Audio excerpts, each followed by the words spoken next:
Turning overseas now, where China's government faced some of the largest public protests in decades, as over the weekend, demonstrators in the capital of Beijing and other cities called on the country's president to resign over strict COVID-19 lockdown policies that have nonetheless failed to stop the virus from spreading. Elizabeth Palmer has more now on the angry protests that have also spread online.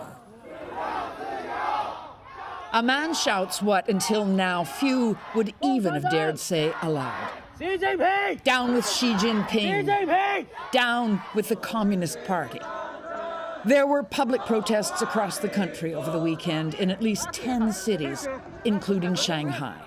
We reached one of the protesters there on Sunday night. How angry are people with the lockdowns? Very, because they're very angry. Oh my God.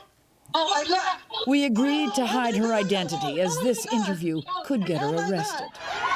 Over the weekend, an unknown number of protesters was arrested, including the BBC's cameraman, though he was later released.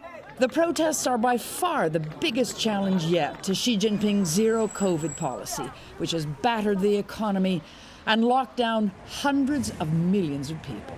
What do your friends say about the Chinese government's management of COVID? People do not support it at all. The anger was actually sparked by a tragedy thousands of miles away in Xinjiang, western China. 10 people burned to death in an apartment fire last week. A furious crowd gathered round the government offices, convinced that COVID restrictions had stopped the fire engines from reaching the blaze. Authorities denied that, but the story was a tipping point. People gathered at vigils in sympathy with the victims, and some held up blank pieces of paper to symbolize the way critical voices in China are silenced. By Sunday night, this largely peaceful but utterly unprecedented dissent had spread even to the capital, Beijing.